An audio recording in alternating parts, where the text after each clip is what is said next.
श्री श्री श्री आचार्य प्रबोधानंद योगीश्वरुల వారి ప్రసిద్ధి బోధ గ్రంథంలోని హిందూ మహాసముద్రము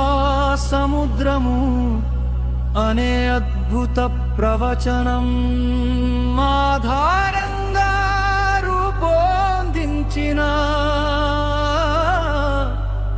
ఆధ్యాత్మిక గీతం ఇది. ఈ గీతంలో హిందూ ధర్మం ఏ విధంగా అన్ని 11 నదులను తనలో కలుపుకునే మహాసముద్రము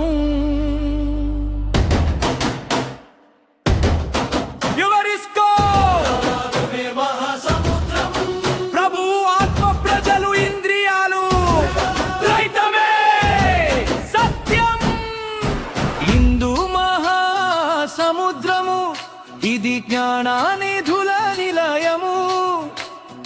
అన్ని మతాల నదులన్నీ వచ్చి కలిసేటి గమ్యము.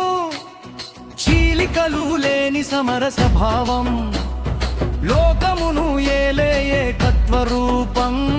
కైత వెలుగులో స్నానమాడితే తొలగిపోవును నీ జన్మల పాపం. సిద్ధాంతం సత్య ప్రమాణం ప్రసిద్ధి బోధ జ్ఞానానిధానం. అదే నదులకు పేర్లున్నాయి, సముద్రంలో అవి కలవురా.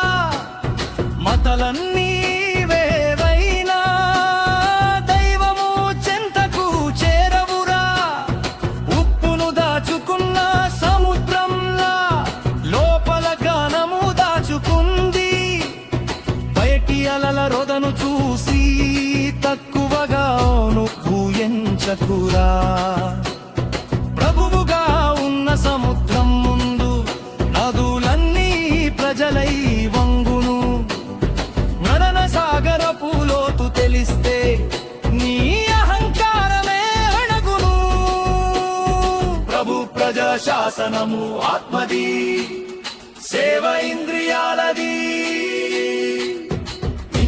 మహాసముద్రమే ఆత్మస్థితి.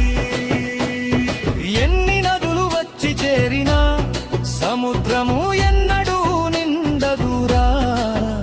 ఎన్ని కోరికలు ప్రజలు కోరినా ప్రభు ఆత్మ అంటదురా. క్షీరసాగర మదనం అంటే నీ లోపల జరిగే జానమగనం.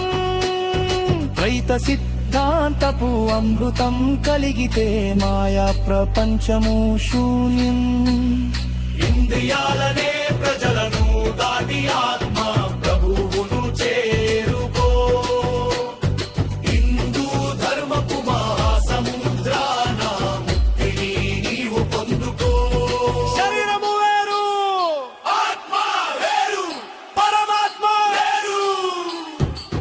ప్రసిద్ధి బోధ విప్పి చెప్పే హిందూ సాగర అంతరార్థం. ఆధ్యాత్మిక సామ్రాజ్యాన అందరినీ కలిపే తత్వమర్మం. ప్రబోధానంద యోగి చెప్పిన ఎక్కవొప్పకమైన జానపథం. కాలం మారినా యుగం మారినా మారనిది హిందూ తత్వం. దశకపు వెలుగులో సాగర గంభీరతను అందుకో.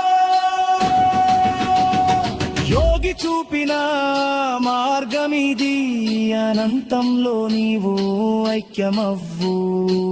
దశకపు